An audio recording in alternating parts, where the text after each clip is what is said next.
Ya, misalnya tadi ketika ingin melakukan perjalanan dilempar burung, dilepaskan burung, burungnya ke kiri, nggak jadi perjalanan, nggak jadi musafir. Padahal mungkin ada keuntungan di sana kalau lakukan perjalanan. Gara-gara dia yakin dengan burung tadi, akhirnya dia tidak jadi lakukan. Nah, ini dosa besar yang ke-63.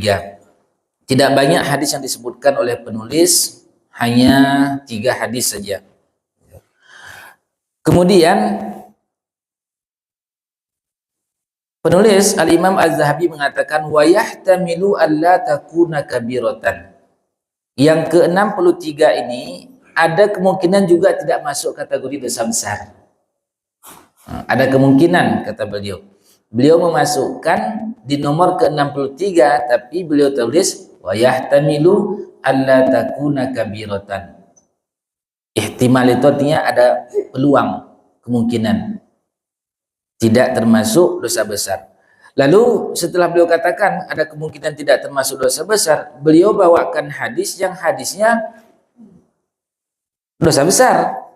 Nah, dari Salamah bin Kuhail atau Kuhail an Isa bin Asim an Zir atau Zar an Abdullah bin qala Rasulullah sallallahu alaihi wasallam, Nabi kita bersabda, at-tiyaratu syirkun. Kalau syirkun, syirik, dosa besar. At-tiyaratu sifat atau sikap pesimis yang berasal dari tairun, burung tadi, itu adalah merupakan kesyirikan. Wa ma minna illa, tidak ada seseorang di antara kita kecuali titik-titik walakinnallaha yuzhibuhu bitawakkuli, akan tetapi Allah Subhanahu wa taala menghilangkan sifat pesimis tadi yang mengandalkan burung tadi itu dengan tawakal. Kalau di awal mukadimah tadi kita sebutkan kebiasaan orang-orang Arab jahiliyah dulu melepasnya. Terkadang bukan mereka yang lepaskan, sedang terbang burung pun itu jadikan sebagai alasan untuk optimis, pesimis. Misalnya nanti bunyi burung hantu, lain dia pahami. Oh, ini kalau bunyi burung hantu malam-malam ini tandanya ada orang meninggal. Nah, atau nanti kalau sekarang mungkin ada sebahagian daerah ketika bergetar-getar kakinya berarti dia akan melakukan perjalanan jauh gitu. Kalau nanti ada gerak-gerak telinganya berarti ada ibu-ibunya sedang gosip dia. Kalau nanti apalagi yang biasa kalau orang Arab jahiliyah jadikan burung pada awalnya. Kalau orang kita bukan burung saja, lebih banyak lagi. Ibu-ibu ada yang ingat apa modelnya? Potong kuku. Kalau kukunya nggak terpotong berarti kebal dia. Bukan?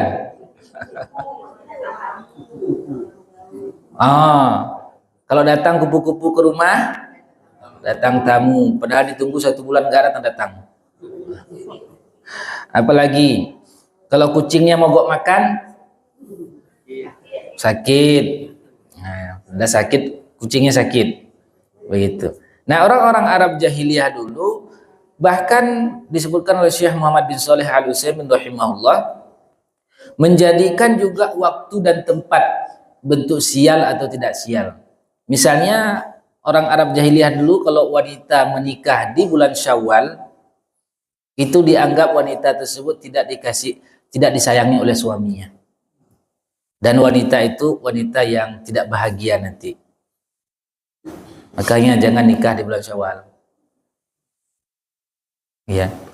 Untuk membantah paham jahiliyah ini, Nabi kita langsung menikahi Aisyah bulan Syawal. Ya. Kalau orang kita ada itu pemahaman begitu, nggak boleh nikah bulan Syawal.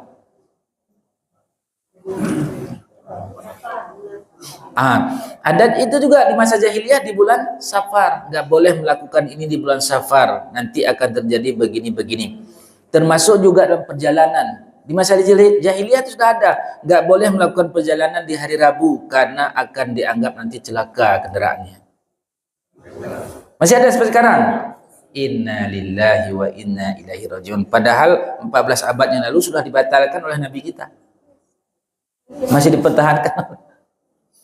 Nah, kalau orang-orang di luar Islam itu lainlah cerita. Tapi kalau orang Islam masih percaya begitu, ketinggalan zaman dong. Jahiliyah punya itu barang. Ya. Modern, zaman modern nggak ada lagi. Ada juga kalau di luar orang Islam itu meyakini kalau buat bangunan nggak boleh lantai 13. Orang buat hotel ada nggak mau lantai 13? Ya, kamar ya? Kamar atau lantai? Kamar itu kan juga dihitung melalui jumlah lantai. Nggak boleh kamar 13. Apa itu alasannya? Allah. Bagaimana bisa nomor 13 sial? Kalau pemain bola ada nggak nomor 13? Ada, sial lah dia itu. Itu sistem-sistem jahiliyah yang telah dibatalkan oleh Nabi kita Muhammad sallallahu alaihi wasallam. Kalau di bulan Safar itu di masa jahiliyah dipahami seseorang yang melakukan kegiatan di bulan Safar, apakah dimulai nanti tokonya dibuka di bulan Safar, maka dianggap tokonya itu nanti tidak sukses dan tidak diberkahi.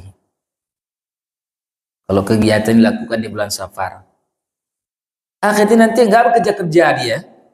Syawal nggak boleh, Safar nggak boleh, hilanglah kreativitas. Maka orang-orang seperti ini, paham-paham seperti ini dibatalkan oleh Nabi kita SAW. Semua hari itu sama, semua bulan itu sama, kecuali nanti dari segi kelebihan saja. Misalnya hari Allah lebihkan hari Jumat, bulan Allah lebihkan bulan haram. Dengan amalan-amalan, bukan bermakna tidak boleh berkegiatan. Nah, bagi masyarakat jahiliyah saat itu sangat-sangat sakral gitu. Tidak boleh menikah di bulan Syawal tadi. Kalau nikahnya di hari raya pertama bulan Syawal, ya nggak elok juga lah kita lagi. Kalau itu alasannya. Tapi kalau bulan Syawal itu dianggap bulan yang sial, ketika wanita menikah di bulan itu, maka akan tidak disayangi oleh suaminya nanti, dia tidak langgeng rumah tangganya. Akhirnya wanita dulu zaman jahiliyah itu mempertahankan diri nggak menikah dengan bulan Syawal. Sementara si calon laki-laki mungkin nggak tahan lagi. Karena dia nggak tahan, dia cari wanita lain. Nggak laku. Kasihan dia. Nah, kasihan. Jadi ini semua dibatalkan oleh Nabi kita SAW dengan langsung praktek. Nabi kita menikahi Aisyah radhiyallahu anha di bulan Syawal. Kemudian selanjutnya penulis rahimahullahu taala menyebutkan hadis. Beliau mengatakan qala Sulaiman bin Harb wa ma minna ila akhirih. Kalimat yang menyebutkan tadi, tidak ada di antara kita kecuali titik-titik selanjutnya, dan Allah akan menghilangkan rasa pesimis itu dengan tawakal. Maka kata penulis, ini adalah perkataan Ibnu Mas'ud.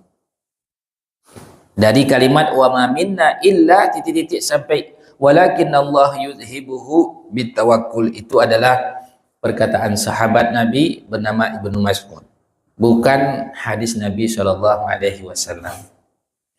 Hadis kedua, wa qala an-nabiy sallallahu alaihi wasallam la adwa wa la tiyarata wa uhibbul fa'la. Tidak ada penyakit yang menular, ya.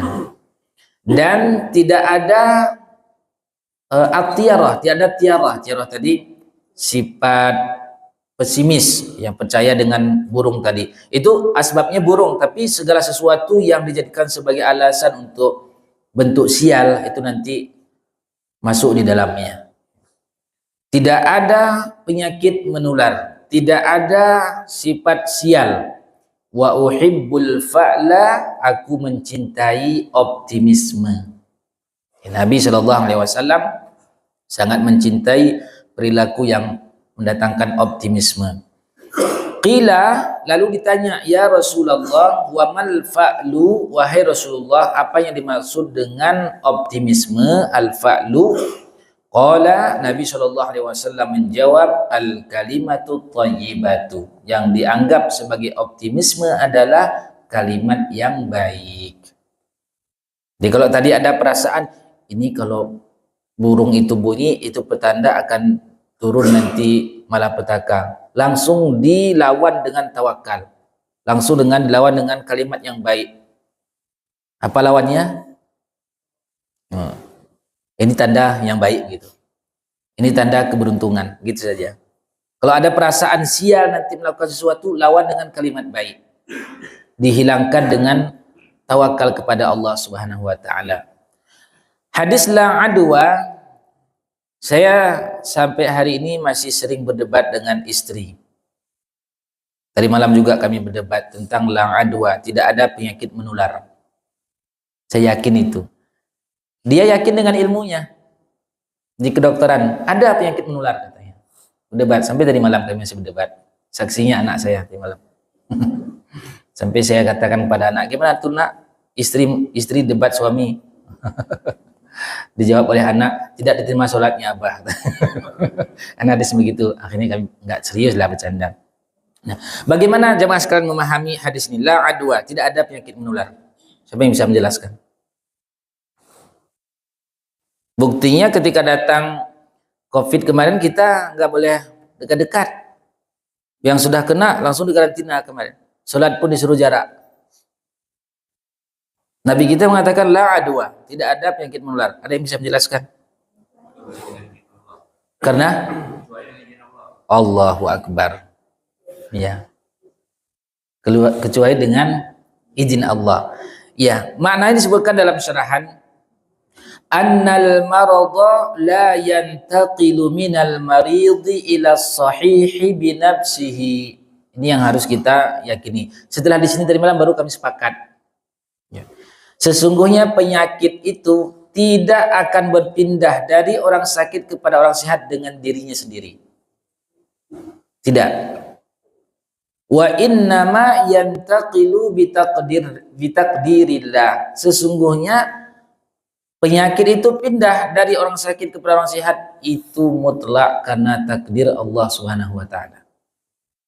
Betapa banyak orang dekat dengan orang sakit, enggak sakit juga dia. Misalnya orang ahli kesehatan yang menangani orang-orang COVID kemarin, enggak juga kena sebahagian. Itu menunjukkan bukan semata-mata penyakit itu pindah karena dari orang sakit kepada orang sehat. Tetapi semua karena takdir Allah Subhanahu wa taala.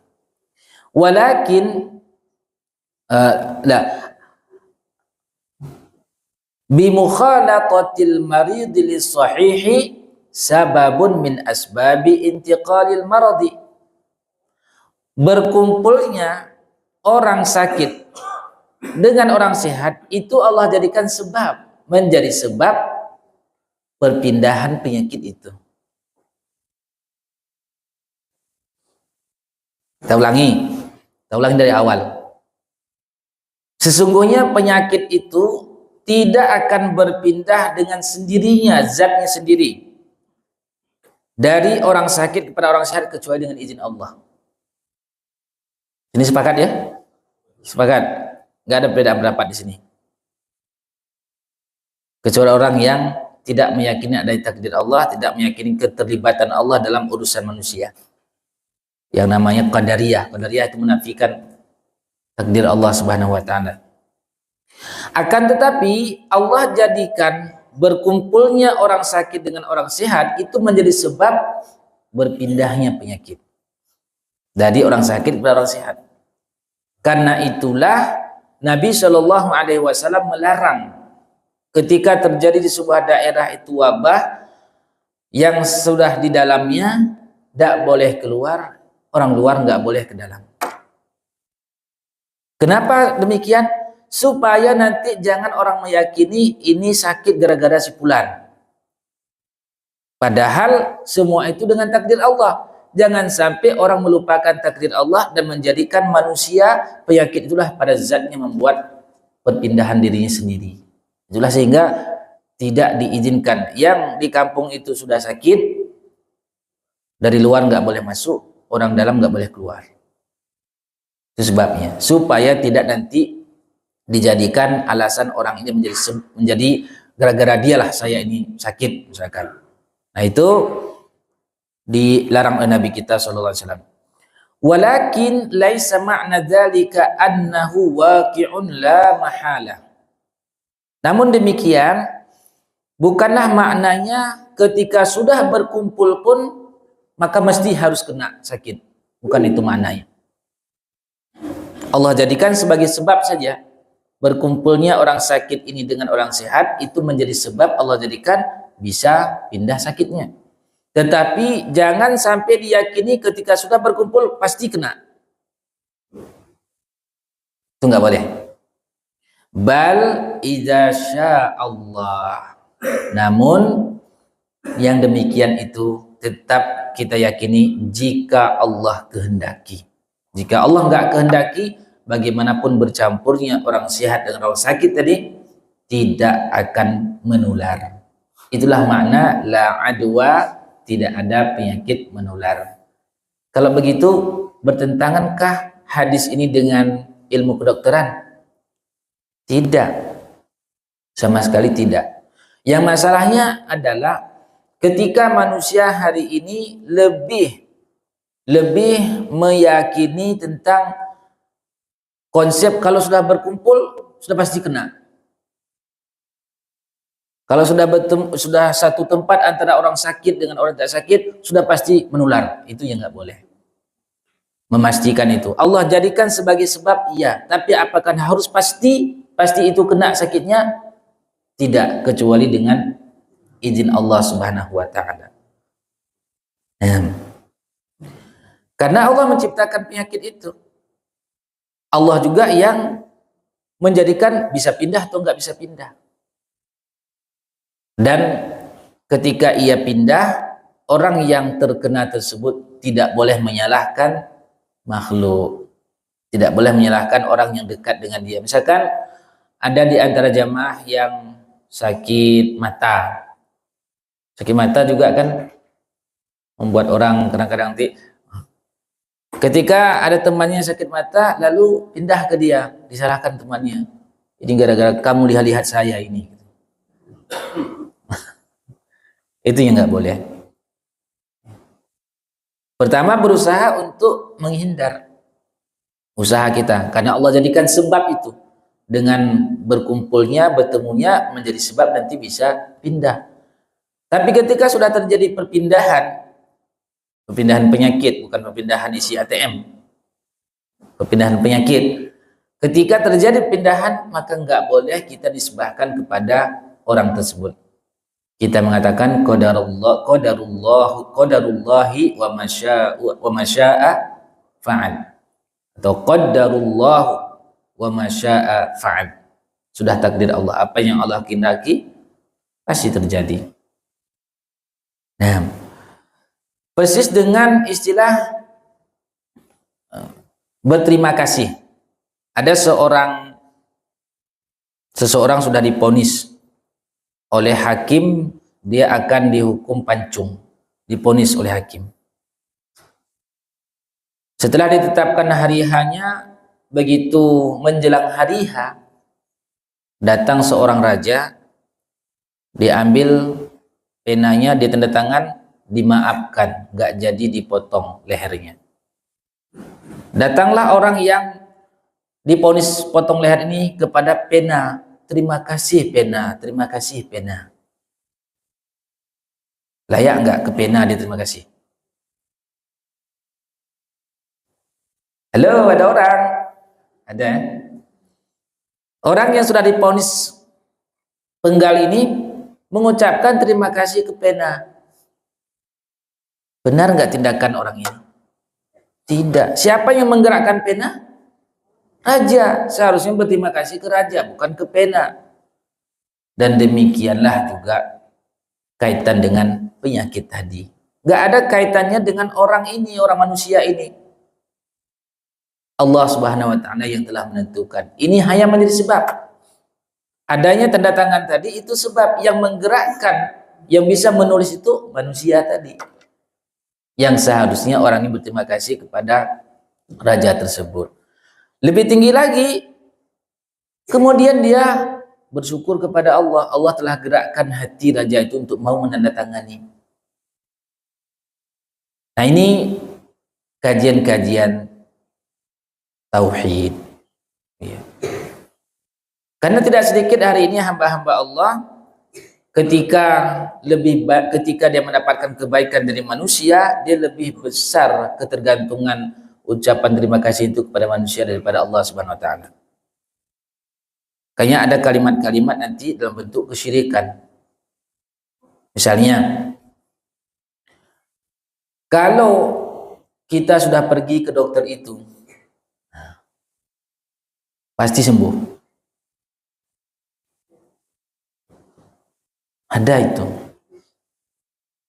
Memang dokter itu mujarab sekali.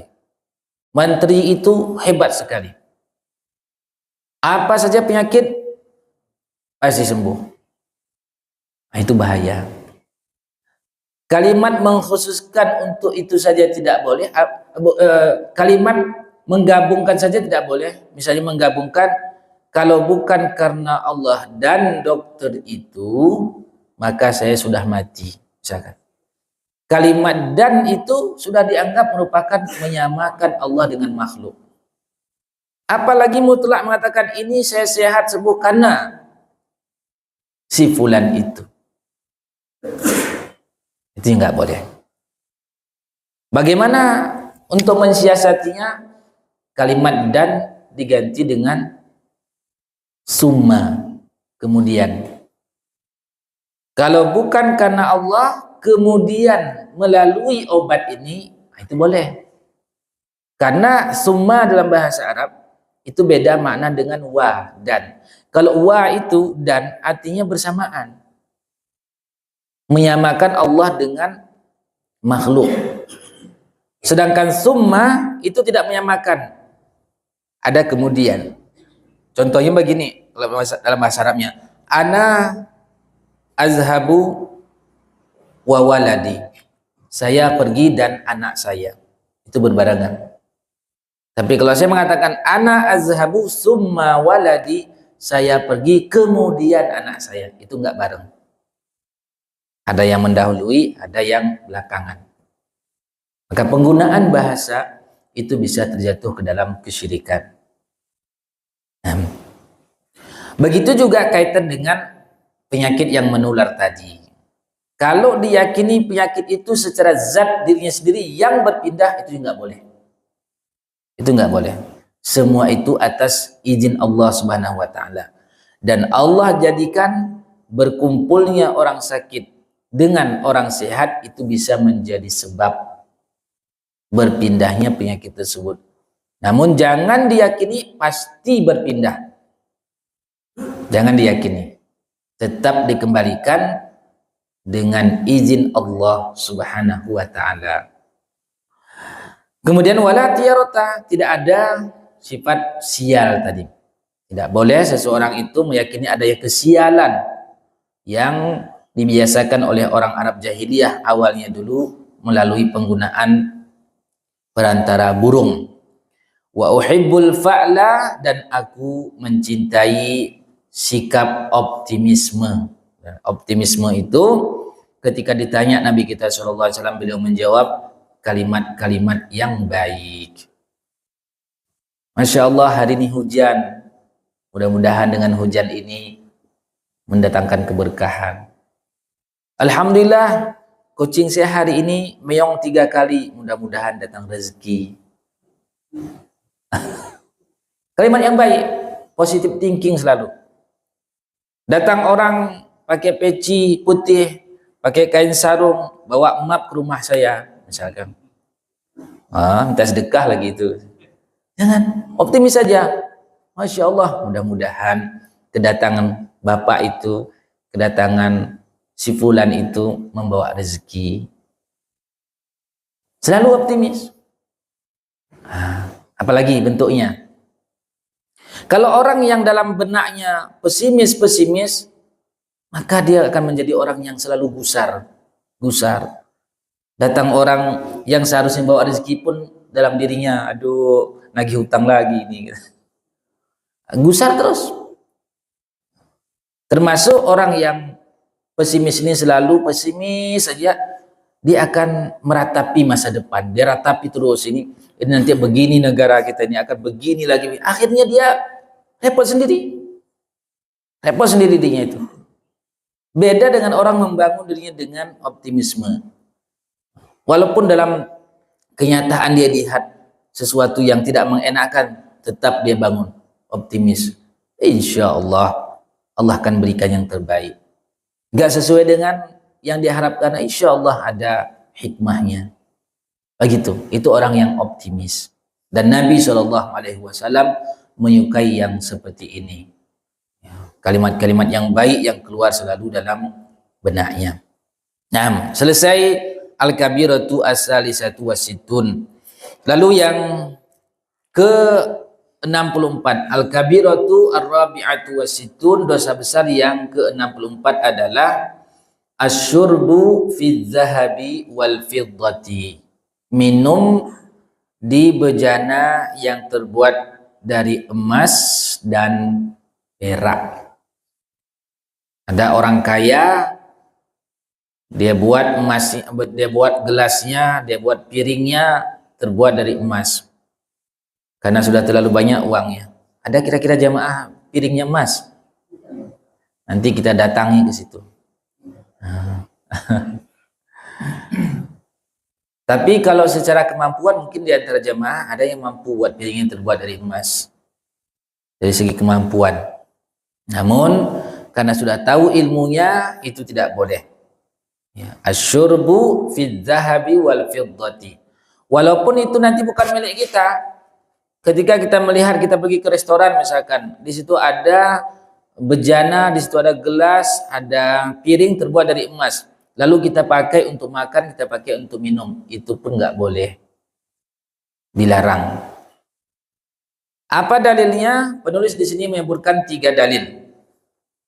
Pertama, qala Nabi sallallahu alaihi wasallam, la talbasul harira walad dibaja wala tashrabu fi aniyati dhahabi wal fiddati wala ta'kulu min sihafiha fa innaha lahum fid dunya wa lakum fil akhirati, muttafaqun alaih.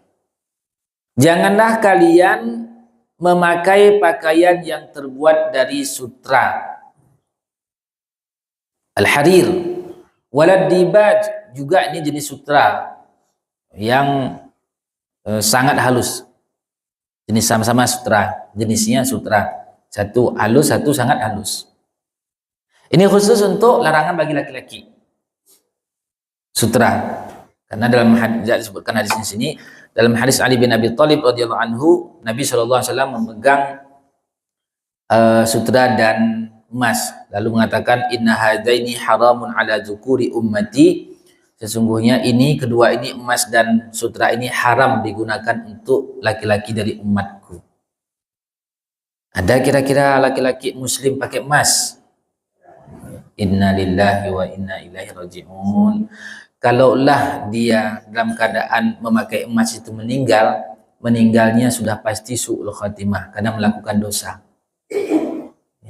Jadi kalau kita lihat ada orang Islam laki-laki memakai emas, baik di cincinnya, di gelangnya, ataupun kalungnya.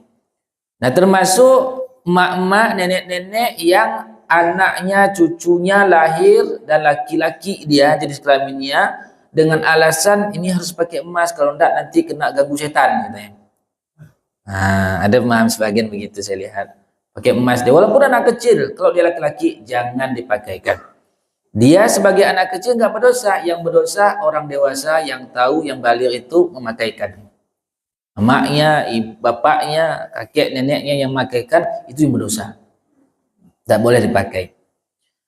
Haram bagi laki-laki, halal bagi perempuan. Perempuan silahkan. Nah, ini juga membedakan nanti bahwa perempuan itu perhiasan. Kalau ada laki-laki memakai emas, maka dia telah menyerupai perempuan. Nanti dilamar itu laki-laki itu. Tidak melamar dia, dilamar. Nah, haram hukumnya bagi laki-laki. Juga termasuk sutra. Sutra yang asli, bukan sutra yang dalam bentuk tulisan saja. Karena ada juga kain tulisnya sutra, katanya. Sutra Samarinda. Itu sutra atau bukan? Bukan, itu gaya aja tulisannya. Sutra yang asli. La talbasu al-harira wala dibaj. Wala tashrabu fi aniyati zahabi wal fiddah. Janganlah kalian minum dari bejana yang terbuat dari emas dan perak. Wala ta'kulu fi sihafiha. Janganlah kalian makan dari piring-piringnya. Maksudnya bukan makan piring, makan sesuatu yang ada dalam piring, dan piring itu terbuat daripada emas atau perak. Kalau dia bentuknya hanya sebagai solder ya, apa? Solder atau solder? Yang kan ada bocor itu nggak bisa misalkan diperbaiki kecuali dengan perak atau tembaga. Kalau ada tembaga. Nah, kalau dia sebagai obat itu lain cerita, itu sudah di luar daripada hal yang normal. Misalnya nanti ada orang laki-laki nggak bisa pakai pakaian kecuali dengan terbuat dari sutra. Kalau di luar itu langsung gatal-gatal dia. Kulit sangat sensitif misalkan. Nah, saat itu tentu dia sudah beda hukumnya dengan orang lain normal. Fa innaha lahum fid dunya wa lakum fil akhirah. Sesungguhnya bejana terbuat dari emas dan perak tadi itu untuk mereka orang kafir di dunia, untuk kalian orang Islam di akhirat. Jadi kekhususan mereka. Mereka orang kafir terserah dia. Memang dia nggak punya aturan seperti itu. Sedangkan orang Islam ada aturan. Dan ini mirip dengan makna hadis Nabi kita SAW, ad-dunya sijnul mu'mini wa jannatul kafiri. Dunia ini penjara bagi orang mukmin, menjadi surga bagi orang kafir. Bagaimana maksudnya itu? Disebutkan dalam kitab As-Sahwatu Al-Islamiyatu, Syekh Muhammad bin Shalih Al-Utsaimin menceritakan satu hari Ibnu Hajar Al-Asqalani rahimahullah. Ibnu Hajar kan termasuk orang berada karena pejabat. Satu hari beliau melakukan perjalanan diiringi oleh masyarakat banyak seperti pawai begitu. Beliau di depan. Dalam perjalanan tersebut melewati seorang Yahudi yang menjual minyak zayyat, menjual minyak dalam keadaan kumuh pakaiannya. Pakaian yang lusuh, kumuh, kotor. Ketika dilewati orang Yahudi ini, langsung dia stop Ibnu Hajar Al-Asqalani rahimahullah. Dikatakan, wahai Ibnu Hajar, bukankah ada hadis Nabi kalian? Dibacalah hadis itu. Ad-dunya sijnul mu'mini wa jannatul kafiri.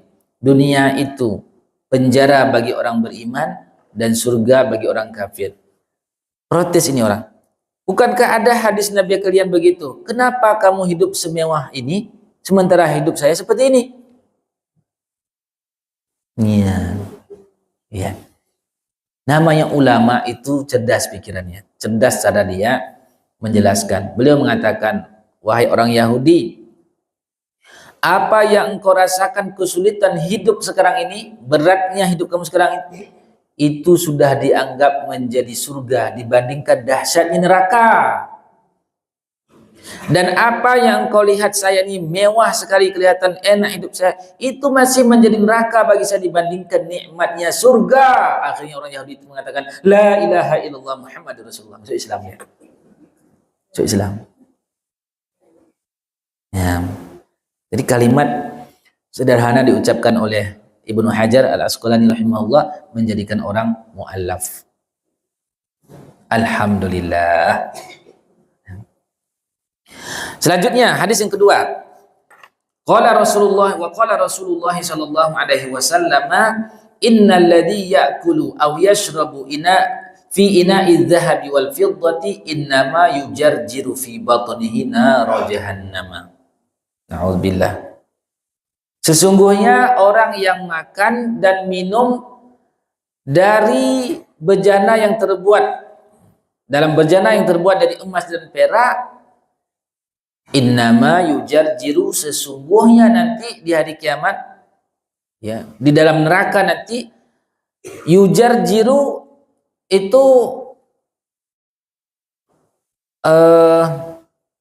suara air yang mendidih, yang sangat panas, itu seperti kita minum guduk itu, apa namanya bahasa Indonesia itu? Kalau kita minum guduk itu, apa terjemahan bahasa Indonesia? Gedek, nggak bisa terjemahkan kan? Apa namanya? Bergejolak, ya, begitulah, pokoknya yang kita pahami lah. Ya, seperti kita minum itu, nanti api jahanam itu, neraka jahanam itu bergejolak di lehernya itu gitu. Karena dia minum di dunia dulu dan dia jadikan tempat minumnya atau tempat makannya terbuat dari emas atau perak. Tersiksa dia. Di dalam surga ada 4 sungai. Pertama, min ma'in ghairi asin, airnya tidak pernah berubah jadi payau. Yang kedua, min labanin lam yataghayyar ta'mu, dari susu, sungainya itu dari susu yang tidak berubah rasa. Ketiga, khamrin min khamrin ladzatil syaribin, khamar yang tidak memabukkan, lezat bagi peminumnya. Lalu yang keempat, min asalin musaffa, madu murni, tidak ada sedikit pencampurannya. Dan semua itu air yang bersih tadi, susu, khamar, madu, itu dalam bentuk sungai. Ambil gayung, minum gedeg-gedeg langsung. Sungai madu, ya Allah. Nggak mungkin rasanya orang nggak mau masuk surga. Nggak mungkin. Kalau di dunia kita cari madu, pecah-pecah piring di dapur. Ini bagi bapak-bapak ingin buktikan madu asli atau tidak. Katanya teorinya, kalau madu asli itu dibawa ke rumah, pecah-pecah piring di dapur, berantakan. Itu yang asli. Ibu-ibu, madu itu pahit atau manis? Manis. Mau dimadu? Enggak mau yang manis. Allah sebutkan itu 4 sungai di dalam surat Muhammad. Masalul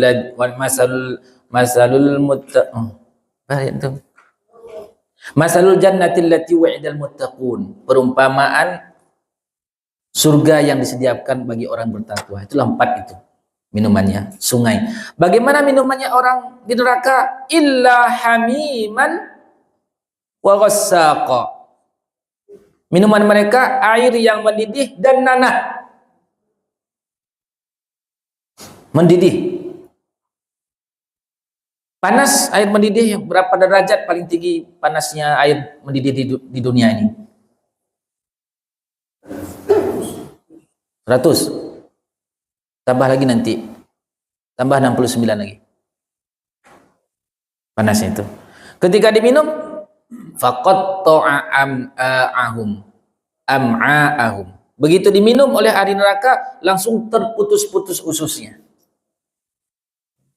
Ya, kaman huwa khalid, ini surat Muhammad lanjutan tentang sungai-sungai di surga tadi. Kaman huwa khalidun finnar wa sukuma'an. Mereka minta minum. Karena begitu hausnya. Di dalam surat Al-A'raf itu dialog orang penghuni neraka dengan orang penghuni surga. Mengatakan wanada ashabun nari ashabal jannati an afidu alaina minal ma. Penghuni neraka mengatakan kepada penghuni surga, tolong kasih kami sedikit saja air minum. Minta mereka minum. Karena begitu hausnya tadi, ada nanah diminum.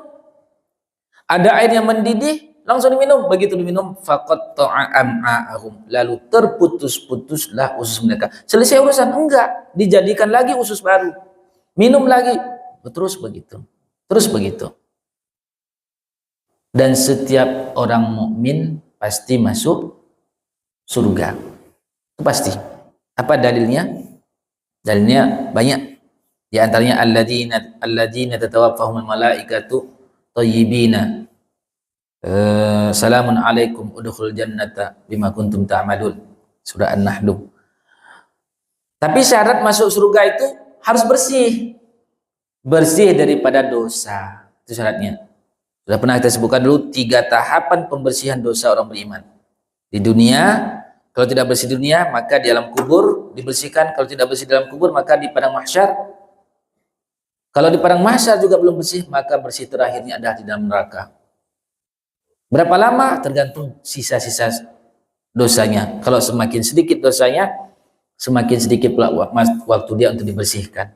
Setelah bersih nanti kemudian masuk ke dalam surga. Kita berharap sebelum meninggal semua telah dibersihkan oleh Allah Subhanahu wa taala. Karena dibersihkan di alam kubur pun itu sangatlah dahsyat. Hukumannya dalam kubur itu ada dihempitkan kuburannya sehingga antara rusuk-rusuknya itu sampai tulang rusuknya ya saling cakar mencakar. Kemudian sedang jemaah sekalian, yang terakhir hadis disebutkan oleh penulis adalah man syariba fil fiddati lam yashrab fiha fil akhirati. Barang siapa, ini orang Islam ini, barang siapa yang minum dalam berjana yang terbuat daripada perak, niscaya nanti di akhirat dia tidak akan diberikan izin minum daripada berjana yang terbuat daripada perak tersebut. Hadirin dimuliakan Allah Subhanahu wa taala. Alhamdulillah kita telah Allah takdirkan bisa mengikuti kajian tentang dosa-dosa besar. Tidak ada lain bukan sekedar menambah wawasan saja yang kita harapkan pada diri kita, tetapi kita berupaya ketika kita tahu itu adalah sebuah dosa, tidak melihat kecil dan besarnya, tapi kita lihat kepada siapa kita berbuat dosa. Walau kecil ia, kita takut, kita memuliakan Allah Subhanahu wa taala sehingga kita tidak berani melakukannya. Insya Allah depan terakhir ya, sebelum Idul Adha masih ada 1 kali lagi. Atau pekan depan kita khususkan pembahasan tentang kurban. Sudah ada yang pernah bahas? Ustaz? Belum. Nanti insya Allah kita coba, saya komunikasi dengan Pak Imam kita. Jika diiyakan, kita akan bahas tentang hukum-hukum yang berkaitan dengan hewan kurban. Subhanakallahumma wa bihamdika asyhadu an la ilaha illa anta astaghfiruka wa atubu ilaik. Wassalamualaikum warahmatullahi wabarakatuh.